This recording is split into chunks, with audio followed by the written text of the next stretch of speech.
Hello students, welcome to Jnanpith classes.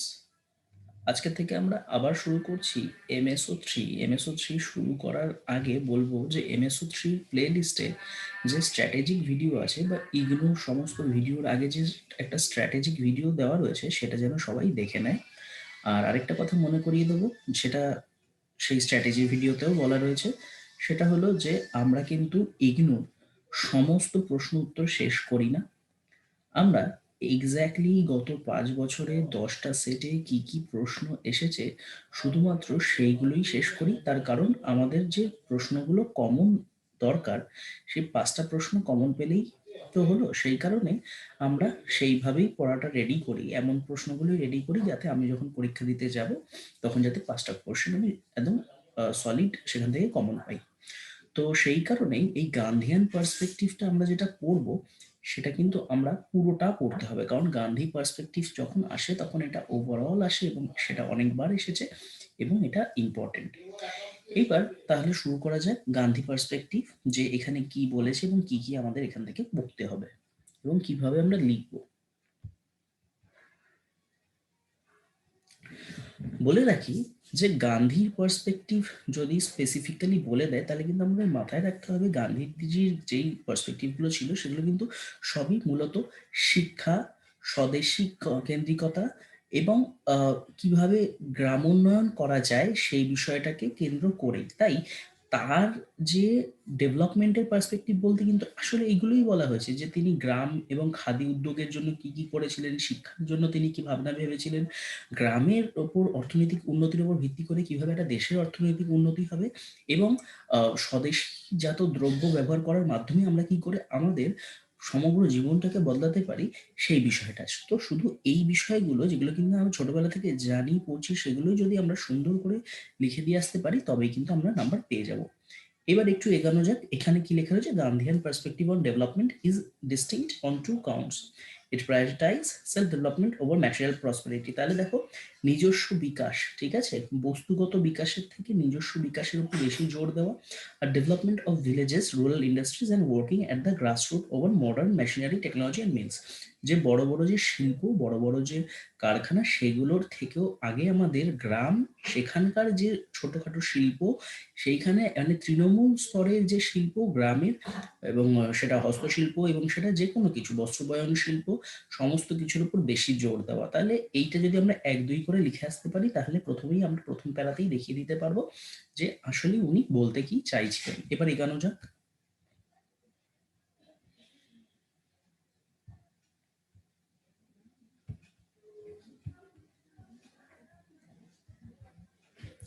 Gandhiji যখন পড়ছি, আমি একটা জিনিস বলে রাখি, গান্ধীজি যখন দেখবে এই ভিডিওটায় প্রায় আমি পুরোটাই মার্ক করেছি। কেন আমি পুরোটাই মার্ক করেছি সেটা যত এগোবো তত তোমরা বুঝতে পারবে, ঠিক আছে।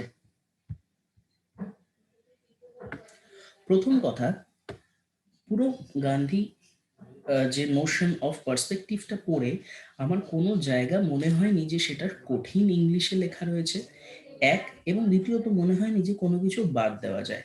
এটা আলাদা বিষয় যে 3টে 4টে লাইন একসাথে পড়ে নিজের মতো করে একটা লাইন অনায়াসেই লেখা যায়, এই কারণেও আমি অনেকটা অনেকটা করে মার্ক করেছি।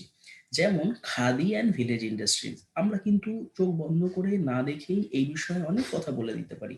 আমরা বলতেই পারি যে গান্ধীজি নিজে চেয়েছিলেন যে আমরা যে বস্ত্রগুলো পরবো সেগুলো যেন স্বদেশী হয়, সেগুলো যেন গ্রামেই তৈরি হয়, সেইগুলো যেন নিজে হাতে তৈরি করা হয়, বড় বড় মেশিন দিয়ে না, সেগুলো কারখানাজাত যাতে না হয়। এবং এই যদি নিজেদের গ্রামের যদি একটা বস্ত্রবয়ন শিল্প আমরা তৈরি করতে পারি যেখানে কিনা আমরা শুধুমাত্র খাদি দ্রব্যই পরবো, তাহলে হচ্ছে গ্রামেরও উন্নয়ন হবে এবং মানুষ অনেক বেশি আত্মনির্ভর হবে। অর্থাৎ এই পয়েন্টটাই কিন্তু সেই যে স্বদেশী পয়েন্ট সেটার সাথেও রিলেটেড, এবং এই কথাগুলো আমি একটু দেখে বললাম না। তার মানে কি, আমরা কিন্তু অলরেডি এই বিষয়গুলো জানি, জানি বলেই কিন্তু আমরা বলতে পারছি। তো জাস্ট এই পয়েন্টগুলোই কিন্তু এখানে ইনক্লুড করা রয়েছে, যে এই বিষয়টা যদি আমরা ছোটবেলা থেকে মানুষকে শেখাই, khadi was a means of uniting the Indians, যে এই বিষয়টাকে কেন্দ্র করে আমরা সবাই একসাথে হতে পারি। এমনকি আমরা দেখেছি যে প্রথম যে পতাকা তৈরি হয়েছিল বা গান্ধীজির যে সিম্বল আমরা দেখি, সেখানে দেখি যে উনি চরকার সামনেই বসে রয়েছেন, যে ও চরকা ঘোরাচ্ছেন তার সামনেই উনি বসে। তাহলে এটা একটা আমাদের ইউনিটির প্রতীক হতে পারতো। তো শুধুমাত্র অর্থনৈতিক দিককে কেন্দ্র করে না, শুধুমাত্র আমরা কি পড়ছি সেই দিকটাকে কেন্দ্র করে না, ভারতবর্ষের ইউনিটির ক্ষেত্রে আমাদের যে অর্থনৈতিক স্বাচ্ছন্দ্য, অর্থনৈতিক যে আমাদের আত্মনির্ভরতা, সেটারও কিন্তু প্রতীক হতে পারতো এই চরখা। তো সেই কারণে কিন্তু আসলে উনি এই খাদি ইন্ডাস্ট্রির উপর খুব বেশি জোর দিয়েছিলেন, যে এক যেমন যারা গরিব, যাদের হাতে কিছু নেই, তারাও যেমন এইটার মাধ্যমে, যেহেতু হেভি মেশিনারি লাগে না, এইটার মাধ্যমে আত্মনির্ভর হতে পারবে। এবং তার সাথে যেহেতু এতদিন শহর বেঁচেই ছিল গ্রামের উপর ভিত্তি করে, যে শহর বাঁচতো কি করে, যে গ্রামের যত ইনকাম আছে ট্যাক্স এর মাধ্যমে সব শোষণ করে নিত। তো উনি বলছেন যে এবার শহরের দায়িত্ব যে কিভাবে তারা গ্রামকে বাঁচাবে, তাই গ্রামে যেই বিষয় জিনিসগুলো উৎপন্ন হবে সেইগুলো যেন এবার শহর কেনা শুরু করে। এবার এইভাবে যখন আমরা শহর সেই জিনিসগুলো কেনা শুরু করবে, স্বাভাবিক ব্যাপার যে গ্রামের উৎপাদন বেড়ে যাবে। তো এইভাবেই বিষয়টা চলতে থাকবে, এইভাবেই খাদির যে বস্ত্রবয়ন শিল্প গ্রামের, সেটা আরো বেশি ডেভেলপ করবে।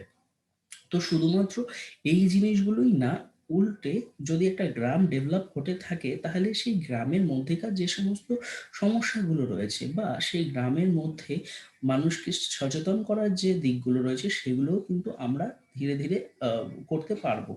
এখানে দেখো, anti malaria campaigns, improvement in sanitation, settlement of disputes in villages and several other endeavors for enhancement of the quality of life in village revolved around in one way or the other the spinning wheel। যে শুধুমাত্র একটা জিনিস না, এটা এটা যে হচ্ছে চরকা চরখা, শুধু সেই চরখাটা নয়, এই চরখার সাথে যুক্ত হয়ে রয়েছে মানুষের আত্মনির্ভরতা, আত্মসম্মান, একে অপরের প্রতি যে বিশ্বাস বা হচ্ছে ডিপেন্ডেন্সি, নিজের ওপর নিজের ডিপেন্ডেন্সি, ইকুয়ালিটি, একটা সমগ্র ভারতবর্ষের চিত্র যেন এর মধ্যে গ্রথিত হয়েছিল। তো সেই কারণে গান্ধীজি চেষ্টা করেছিলেন যে এই, তাহলে মানে ওনার ডেভেলপমেন্টের পার্সপেক্টিভটা কতটা গ্রাসরুট লেভেলে, আমরা কিন্তু এটার মাধ্যমে সেটাই বোঝার চেষ্টা করছি। এবার বিষয়টা হচ্ছে যে উনি কি ইন্ডাস্ট্রিয়ালিজমের বিরোধী ছিলেন, মানে শিল্পায়নের বিরোধী ছিলেন? আসলে বিষয়টা হচ্ছে যে ওনার বক্তব্য ছিল যে যদি শিল্পায়ন আসে, বড় বড় মেশিনারি স্থাপিত হয়, তাহলে অনেক মানুষের কাজ চলে যাবে, একসাথে হারিয়ে যাবে। তো সেটা তিনি চাইতেন না। তার বক্তব্য ছিল যে যখন একটা কারখানা অলরেডি তৈরি হয়ে রয়েছে, তাকে তো আমরা আর বন্ধ করতে পারি না, কিন্তু যখন সেই কারখানাটা তৈরি হবে জানতে পারছি, তখনই যদি আমরা বিরোধিতা শুরু করি, তাহলে কিন্তু আমরা অনেক কারখানাই বন্ধ করতে পারবো। এর কারণ এটা না যে উনি চাইছিলেন যে মানে খুব দ্রুত উৎপাদন না হোক। আসলে উনি ভাবতেন অন্যভাবে, যে একসাথে এতগুলো মানুষ সে কাজ হারাবে, তার থেকে বরং অনেকগুলো মানুষের হাতে যদি আমরা কাজ দিই, তাহলে উৎপাদনটাও আমার সেই লেভেলের হবে এবং তারা সেই জিনিসটা নিয়ে সন্তুষ্ট থাকবে। তো এক্ষেত্রে একটা বিষয় বলে রাখি যে আহ, শিল্পায়নের বিরোধী হওয়া আর মানুষের কাজ হারানো, এর বিরোধী হওয়া দুটো কিন্তু আলাদা বিষয়।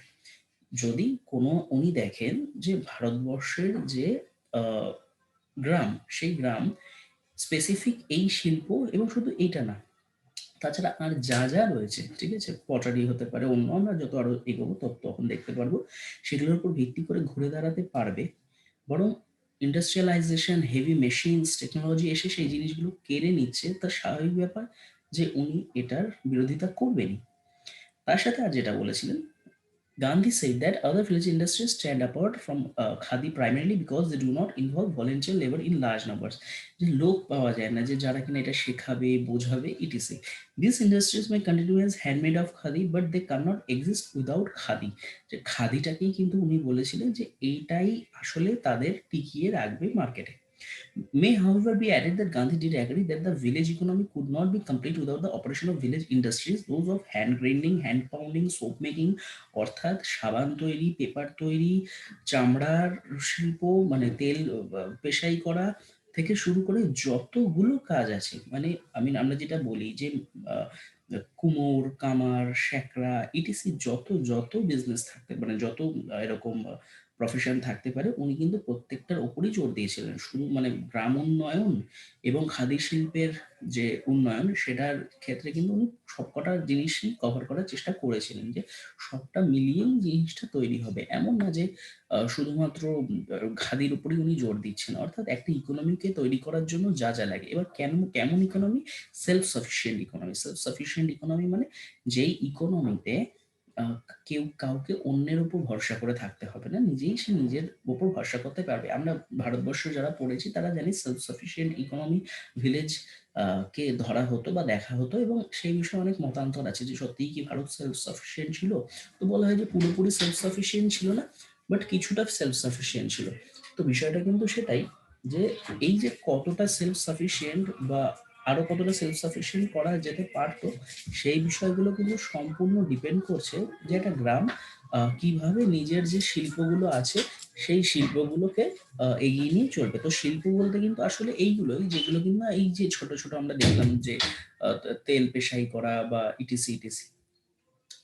He maintained that impoverization of India was inseparably linked with the increasing use of machinery. এই যে ভারতবর্ষের যে দৈন্যতা, দিন দিন যে দৈন্য হয়ে যাওয়াটা, সেটাকে কিন্তু উনি এই যে ভারী ভারী মেশিনারি যে ব্যবহার হচ্ছে সেটার উপরই তিনি গুরুত্ব আরোপ করেছিলেন। আমি এক্ষেত্রে বলে রাখি, তিনি এখানে এক্সাম্পলও দিয়েছিলেন বেঙ্গল আর বেঙ্গলের, যে যেখানে কিনা এখনো মেশিন ঢোকেনি বলে সেখানে আমাদের যে শিল্পটা খুব ভালো চলছিল, বস্ত্র শিল্পটা, এবং অন্যান্য জায়গারও এক্সাম্পল দিয়েছিলেন যেখানে মেশিন ঢুকে যাওয়ার ফলে সেখানে শিল্প ভালো চলছিল না। একটা জিনিস মনে রেখো, গান্ধীটা তোমাদের যেটা করতে হবে, জাস্ট হাতে 10-15 মিনিট সময় নিয়ে বসে উপর থেকে নিচ অব্দি একবার মন দিয়ে রিডিং, ব্যাস গান্ধী পুরো ক্লিয়ার হয়ে যাবে। একটা প্রশ্নের একটাই প্রশ্ন আসে, একটা প্রশ্নের উত্তর লিখে আসার মতো তোমরা ম্যাটেরিয়াল পেয়ে যাবে।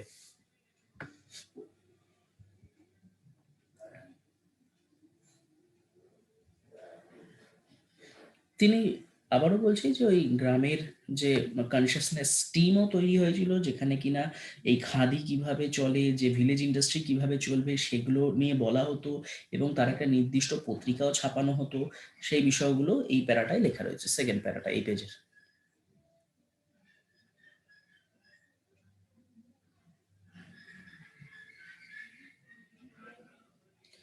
আচ্ছা, চাষের ক্ষেত্রেও চাষের বিষয়ে উনি বলেছিলেন, যে চাষ যেমন থাকবে তেমন তো থাকবে, তার সাথে কিন্তু উনি ওই হ্যান্ডলুম, ওই সরি স্পিনিং হুইলের কথা বারবার বলে গেছেন। ওই সেই স্পিনিং হুইল মানে যেটাকে আমরা চরখা বলে জানি, তিনি কিন্তু বলেছে যে এগ্রিকালচার তত বড় চেঞ্জ আনতে পারবে না যতটা না স্পিনিং হুইল আনতে পারবে, কারণ প্রত্যেকটা ভারতবাসীর গায়ে যখন তাদের নিজস্ব তৈরি জামা থাকবে তখন ভারতবর্ষের ইকোনমি বদলাবে। এই ধরনের চিন্তাভাবনা তার ছিল। তো আমার মনে হয় যে যেখানে কিনা আমাকে 20 নম্বর লিখতে হবে এবং এতগুলো পয়েন্ট আছে, তো আমি এইখান থেকে যে যে পয়েন্টগুলো বললাম সেগুলো এনাফ। তবু তোমরা একবার রিডিং দেবে, রিডিং দিয়ে জট ডাউন করে নেবে, দেখবে যে তোমাদের এই ভিলেজ আর খাদির যে কনসেপ্টটা সেটা রেডি হয়ে গেছে। এডুকেশনটা একটু বলে নিই, এডুকেশনের যে কনসেপ্ট, এই এডুকেশনের কনসেপ্ট কিন্তু রবীন্দ্রনাথ, গান্ধীজি, মোটামুটি এদের সবার একই থাকে, যে এরা আসলে শিক্ষা বলতে যেটা বুঝানোর চেষ্টা করেছিলেন সেটা হলো যে মানুষের অন্তর্নিহিত ব্যক্তিত্ব, তার বিকাশ। মানুষ যখন শিক্ষা গ্রহণ করবে, শুধুমাত্র পুঁথিগত শিক্ষা গ্রহণ করবে না, তার বেঁচে থাকার জন্য যা যা দরকার সে সেই জিনিসগুলোও শিক্ষা হিসাবে রপ্ত করবে। একজন ব্রাহ্মণ কিভাবে সার্ভিস দিতে হয় সেগুলো শিখতেন না, তিনি মন্ত্রোচ্চারণ, সংস্কৃত ভাষা এবং উচ্চ যে শিক্ষা হয় সেগুলো শিখতেন। আবার একজন যে লোয়ার কাস্ট, সে কিন্তু আবার ব্রাহ্মণের ওই সংস্কৃত ভাষা বা উচ্চ শিক্ষা শিখতেন না, তে সে হচ্ছে কিভাবে সার্ভিস গুলো দিতে হয় সেই শিক্ষা নিতেন। যেমন কামারের ছেলে, সেকে কিভাবে সেই জিনিসটা বানাতে হয়, কুমোরের ছেলে, সেকে কিভাবে ওই মাটির জিনিস বানাতে হয়। তো ওনার কাছে শিক্ষার মানে ছিল যে যে হায়ার কাস্ট সে লোয়ার কাস্টের কাজ শিখবে, আবার যে লোয়ার কাস্ট সে হায়ার কাস্টের কাজ শিখবে। এইভাবেই আমরা শিক্ষার আসল যে সংজ্ঞা সেটাকে পূরণ করতে পারবো। তো এই এক্ষেত্রে কিন্তু উনি আরো কিছু গুরুত্বপূর্ণ কথা বলেছেন। উনি ইংলিশ বিরোধী ছিলেন না, কিন্তু ওনার বক্তব্য ছিল যে আমরা যদি আমাদের যে নৈতিকতার শিক্ষাগুলো সেটা যদি নিজেদের ভাষায় দিই তাহলে সেটা সবচেয়ে ভালো হয়। আর স্কুল এবং পরিবারের মধ্যে যেন একটা কন্টিনিউইটি থাকে, যে এমন না যে স্কুলে আমাদের এক জিনিস শেখাচ্ছে, পরিবারে আরেক জিনিস শেখাচ্ছে। ফর এক্সাম্পল, পরিবার আমাদের শেখাচ্ছে যে চুরি করা মহাপাপ, আর স্কুল আমাদের শেখাচ্ছে যে না, তুমি সেটা করতেই পারো, এরকম না। তো জাস্ট এই যে ডিসকন্টিনিউইটি গুলো, যেটা যে স্কুলটা এক লাইফ, পরিবারটা আরেক লাইফ, এরকম যেন না হয়। মানুষের যে জীবনের যে ধরনটা হয়, যে লাইনের ওপর সে বাঁচছে, সেই লাইনটা যেন একই রকম হয়, কি স্কুল কি জীবন কি পরিবার, সেখানে ইংলিশের যে জোরদারটা মানে যে কর্তৃত্বটা সেটার উনি বিরোধী ছিলেন কিছুটা, এবং তিনি চেয়েছিলেন যে হিন্দিটা হবে হচ্ছে আমাদের ইউনিভার্সাল ল্যাঙ্গুয়েজ সমস্ত দেশের সাথে কমিউনিকেট করার জন্য, তার সাথে পার্সিয়ান, নাগারি এই সমস্ত ভাষাগুলো যেন আমরা শিখি। ভার্নাকুলার ল্যাঙ্গুয়েজেস এর পক্ষে ছিলেন তিনি, যে সেই ভাষাগুলো যদি আমরা নিজেদের নৈতিকতাগুলো শিখি তাহলে সেটা বেশি ভালো হয়। ওকে। আর যদি আমরা নিজেদের ভাষায় কথা বলতে শিখি তাহলে আমরা নিজেদের সমস্যাগুলো বলতে পারবো। যে অনেক সময় হয়, মানে এই কথাগুলো গান্ধীজি বলে গেছেন, যে আমরা যদি ফরেন ল্যাঙ্গুয়েজে নিজেদের প্রবলেম বলা শুরু করি তাহলে আমরা নিজেদের যে বক্তব্য আছে সেটা পরিষ্কার করতে পারবো না। আমরা যখন কথা বলবো, আমরা আমাদের যে জনগোষ্ঠীর জন্য কথা বলছি, যে মাসের জন্য কথা বলছি, সেই মাসের সাথে একাত্ম হতে পারবো না। তো একাত্ম হওয়ার জন্য, তাদের সমস্যাগুলো সঠিকভাবে তুলে ধরার জন্য, আমি যে এই দেশেরই অংশ, এই মাসেরই অংশ, সেটা বোঝানোর জন্য আঞ্চলিক ভাষা, আমাদের দেশের ভাষাগুলো খুবই ইম্পর্টেন্ট। সেখানে কিন্তু ইংলিশ ফ্রুটফুল হবে না। ইংলিশ শিক্ষার জন্য ঠিক আছে, ইংলিশ আরো আরো আমি নলেজ গেইন করছি তার জন্য ঠিক আছে, কিন্তু নিজেদের দেশের মধ্যে মানুষের মধ্যে কমিউনিকেট করার জন্য, সেই জন্য কিন্তু উনি ইংলিশের বিরোধী ছিলেন। এইখানেও তোমাদের একটাই সাজেশন দেবো, যে এটা একবার রিডিং দেবে, যেই মুহূর্তে তোমরা রিডিং দেবে পুরোটাই বুঝে যাবে এবং বুঝতেই পারবে যে আমি মোটামুটি যা যা বলছি তাই রয়েছে। কিন্তু একটা টার্ম তোমরা ইনক্লুড করতে ভুলবে না, সেটা হলো নাই তালিম, যেটা কিনা এই লাস্ট প্যারাটায় রয়েছে। The basic objective of meaningful education was to generate the potential in children to create a new world order. This Gandhi felt was possible by way of engaging in socially useful labor in the service of welfare of humankind. The idea formed the basis of his Naitalim, which was conceptualized in a way that would involve the harmonious development of the body, mind and soul. মানে একই সাথে আমাদের শরীর, আত্মা এবং মানসিকতা বা মন, সেটার যে গ্রোথ হবে সেই সংক্রান্ত যে শিক্ষা, সেই শিক্ষার কথা উনি বলেছিলেন, সেটাই কিন্তু নাইতালিমের মধ্যে রয়েছে। এবং এরপরেই আমি যে কথাগুলো বললাম, যে the educational differences between untouchables and Brahmins, তো সেই কথাগুলো কিন্তু এখানে লেখা রয়েছে। তাছাড়া লাস্ট প্যারায় লেখা রয়েছে যে উনি অ্যাডাল্ট এডুকেশনের পক্ষে ছিলেন। তিনি বলেছিলেন যে শুনে শুনে যে শিক্ষা, সেই শিক্ষাটাও খুব গুরুত্বপূর্ণ এবং জরুরি। আম, আমরা যদি অ্যাডাল্টদের শিক্ষা দিই তাহলে কিভাবে একটা জনগোষ্ঠী বদলাতে পারে যারা কিনা শিক্ষা লাভের সুযোগ পায়নি। তো উনি কিন্তু এই কথাগুলো বলেছিলেন। আমার মনে হয় যে এডুকেশনের যে ডেভেলপমেন্ট, তার জন্য মানে যেহেতু আমাদের 4-5টা পয়েন্ট রয়েছে, like swadeshi, village economy, or economic progress, Real progress, education. তো আমার মনে হয় যে যতগুলো আমি পয়েন্ট বেশি বলছি, বরং তোমরা যদি এই পয়েন্টগুলো সুন্দর করে একবার রিডিং দিয়ে সাজিয়ে লিখে আসতে পারো, তো যথেষ্ট নাম্বার পাবে। এবং প্রত্যেকটা পয়েন্টই সোজা। Economic progress and real progress, এই ইকোনমিক প্রগ্রেস এন্ড রিয়াল প্রগ্রেসের মধ্যে একটা ব্যাপার হচ্ছে যে আহ, অর্থনৈতিক যে উন্নয়ন, আসলে কি সেটা সঠিক উন্নয়ন? যেমন এখন এই বিষয় নিয়ে অনেক কথা হয়, যে তোমাদের বলে রাখি যে ডেভেলপমেন্টে তোমরা শিখবে যে 1950 সালে ডেভেলপমেন্টের যখন কনসেপ্টটা ডেভেলপ হয়েছিল, তখন বিদেশকে সামনে রেখে করা হয়েছিল যে western country they are develop, we should imitate that kind of countries. অর্থাৎ ইউনাইটেড নেশনস এরা হচ্ছে ডেভেলপড কান্ট্রি, আমরা এদেরকে দেখে ডেভেলপ করতে। What is the meaning of, or what is the definition of development? Development means urbanization, industrialization, technology, etc etc. But is it really so? কারণ মানুষ যদি খেতেই না পারে, তাহলে তুমি একটা সেক্টরকে বিশাল ডেভেলপ করাচ্ছ, লাভটা কি? তো পরবর্তীকালে সেই ডেভেলপমেন্টের সংজ্ঞাটা চেঞ্জ হয়, আসে basic needs, two fulfil basic needs. পরবর্তীকালে সেই বেসিক নিডস এর সংজ্ঞাটা চেঞ্জ হয়, যে ডেভেলপমেন্ট মিনস সাস্টেনেবল ডেভেলপমেন্ট, যে তুমিও খাবে, পরের প্রজন্মের জন্যও রেখে যাবে, এটা হলো ডেভেলপমেন্ট। তো বিষয়টা ঠিক তাই, যে উনি কিন্তু ওই প্রশ্নটা আগেই তুলেছিলেন, যে ইকোনমিক ডেভেলপমেন্ট হচ্ছে মানেই কি রিয়েল ডেভেলপমেন্ট হচ্ছে?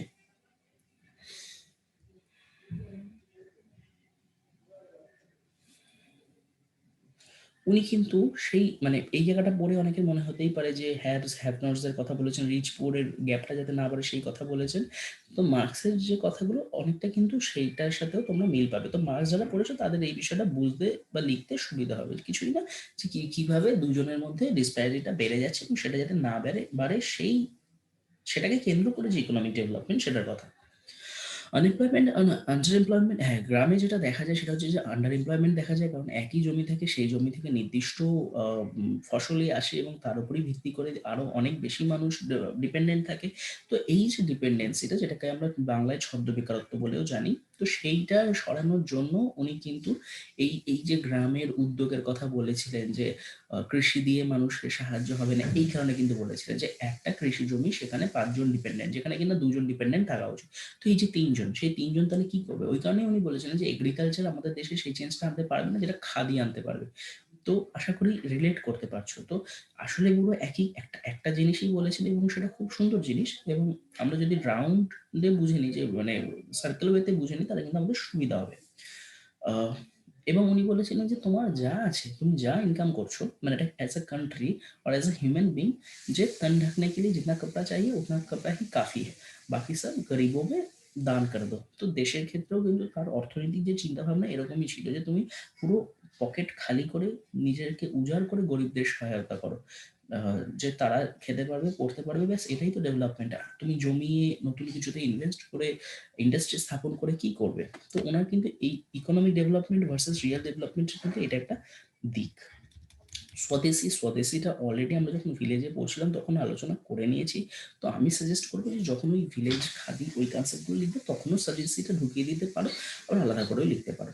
স্বদেশি বলতে আমরা জানি যে নিজস্ব যে কাপড় জামা সেগুলোই ব্যবহার করবো, আসলে উনি এটার মাধ্যমে একটা ওই যে সেন্স যে এটা আমাদের দেশের তৈরি, আমাদের জিনিস, এই বিষয়টা উনি দিতে চেয়েছিলেন। এবং উনি বলেছিলেন যে এটা কিন্তু হঠাৎ একদিনের বিষয় না, এটা একটা কনস্ট্যান্ট ওয়ে, যে আমরা কিভাবে আমাদের দেশের অর্থনৈতিক দিকটাকে বাড়িয়ে নিয়ে যেতে পারি। ঠান্ডা মাথায় ভাবো, যদি আমাদের দেশে এলপিজি না আসতো 1991 সালে, লিবারালাইজেশন, প্রাইভেটাইজেশন, গ্লোবালাইজেশন, আর আমরা যদি চেষ্টা করতাম যে আমাদের নিজেদের দেশে উৎপন্ন হবে সেই জিনিসই আমরা পরবো, খাবো, সেই জিনিসই ব্যবহার করব, তাহলে তো আমাদের দেশের ইকোনমি অনেক গ্রো করে যেত। কিন্তু এই জিনিসটাও উনি বলে দিয়েছিলেন যে নিজের দেশের জিনিসই পরবো, খাবো, মানে এটা না যে তার কোয়ালিটি বাজে হবে, যা তা হবে, তা নয়। একদিকে যেমন কোয়ালিটির এনহ্যান্সমেন্টের কথা উনি বলেছিলেন, তার সাথে উনি বলেছেন যে নিজের দেশে জিনিস ব্যবহার করব, তাতে দিন দিন দিন দিন যত দিন যাবে, যত ডিকেড যাবে, যত যুগ যাবে, তখন আমাদের দেশের ইকোনমি আরো ফ্লারিশ করবে। তখন শুরু হবে নিজেদের দেশে জিনিস হয়তো তখন বাইরে রপ্তানি হচ্ছে। তো একটা বড় চিন্তা ভাবনা। তো এরকম মানুষ আমরা অনেক বৃদ্ধ মানুষকে দেখেছি বা অনেক পুরনো সিনেমায় দেখেছি, যে সে স্বদেশী জিনিসে বিশ্বাসী, সে এমন কোনো জিনিস পড়ে না, খায় না যা তার দেশে নয়, বা কিছু কেনার আগেও আগে জিজ্ঞাসা করে যেটা কোথায় তৈরি হয়েছে। তো এইটা, এগুলো কিন্তু একটা চিন্তা ভাবনা, যে চিন্তা ভাবনাটা কিন্তু গান্ধীজি নিজের এই স্বদেশী আন্দোলনের মধ্যে দিয়ে গেছিলেন। যে তোমরা মানে এটা একটা, যদি ঠান্ডা মাথায় ভাবো তাহলে কিন্তু বিশাল বড় একটা জিনিস, যেটা কিনা ইকোনমিকে খুব বেশি ভালোভাবে সাপোর্ট করতে পারতো, যদি আমরা সেভাবে চলতে পারতাম। বাট যেহেতু আমাদের নিজেদের মধ্যে সেই আন্ডারস্ট্যান্ডিং নেই, সেই কনসিয়াসনেসটা তৈরি করা যায়নি, ভেতরে সেই ইনফ্রাস্ট্রাকচার তৈরি করা যায়নি, সেই কারণে কিন্তু এই স্বদেশীর যে কনসেপ্টটা সেটা সেইভাবে চলেনি। যদি চলতো তাহলে কিন্তু ইন্ডিয়ান ইকোনমি একটা অন্য জায়গায় চলে যেত। তো স্বদেশীটাও ঠিক তাই, অনেকগুলো কোটেশন আছে, একটু দেখে দেখো, যদি মনে হয় যে ইনক্লুড করতে পারবে তাহলে ইনক্লুড করো, নাহলে আর কিন্তু সেরকম কিছু নেই। অল্টারনেটিভ ভিউ পয়েন্টে সেরকম কিছুই নেই, যেটা আছে সেটা হচ্ছে যে ক্রিটিসিজম দেওয়ার চেষ্টা করেছিল, এবং সেটা ক্রিটিসিজমটা তোমরা একটা দুটো নিজেদের থেকেই দিতে পারো, যে এত বেশি আত্মকেন্দ্রিকতা সেটা হয়তো ভারতবর্ষের মতো এত বিপুল জনসংখ্যা বহুল একটি দেশে সম্ভব নয়, এরকম টাইপের যে ক্রিটিসিজমগুলো একটা দুটো তোমরা দিতেই পারো।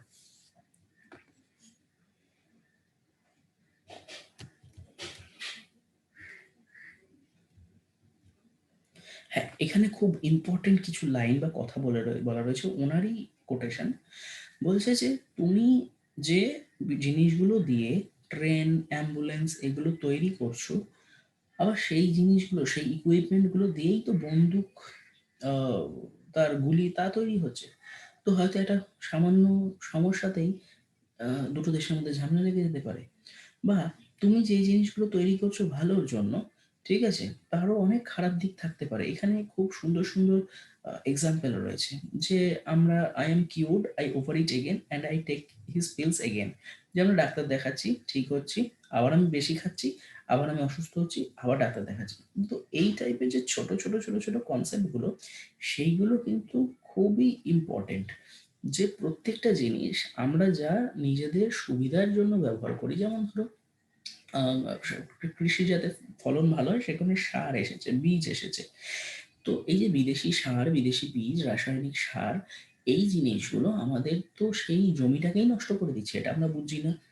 বা এখন আবার আমরা সেই ইউরিয়ায় ফিরে, মানে সেই যে আমাদের ট্র্যাডিশনাল পদ্ধতি ছিল, ট্র্যাডিশনাল বীজ ছিল, ট্র্যাডিশনাল সার ছিল, সেই দিকে ফিরে আসছি। তার কারণ কি?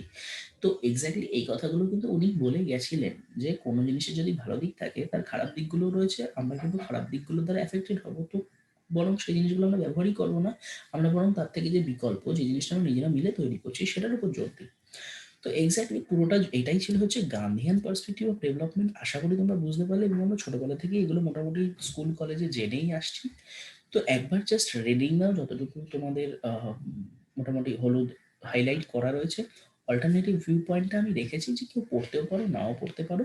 বাদ বাকিটি যদি তোমরা পড়ে নাও এবং লাস্টে নিজেদের থেকে যদি একটা দুটো ক্রিটিসিজম দিয়ে দাও তাহলেই মোর দ্যান এনাফ। কারণ গান্ধিয়ান পার্সপেক্টিভ যেটা আসে একটাই প্রশ্ন আসে কিন্তু, ঠিক আছে? আর যদি আলাদা করে আসেও, গান্ধী তো দেখলেই যে সবই ইন্টার রিলেটেড, স্বদেশীর সাথে গ্রামের সাথে ইকোনমি। তো সেই ক্ষেত্রে আমরা যদি একটাও যদি আসে যে এডুকেশন সম্বন্ধে বলো, তাহলেও কিন্তু আমরা প্রায় পুরোটাই লিখে দিয়ে আসতে পারবো, কোনো অসুবিধা হবে না। তো এটাই ছিল হচ্ছে গান্ধিয়ান পার্সপেক্টিভ অন ডেভেলপমেন্ট। তো পরের ক্লাসে আবার দেখা হবে আমাদের ইউনিট 16 নিয়ে। অর্থাৎ এরপরে যতগুলো দেখা হবে তখন হচ্ছে ইম্পর্টেন্ট ইউনিটের ইম্পর্টেন্ট প্রশ্ন, যেটা প্রতি বছর মানে অনেক বছর এসেছে এবং এই বছর আসার চান্স আছে, আমি কিন্তু শুধুমাত্র সেইগুলোই পড়াচ্ছি, ঠিক আছে?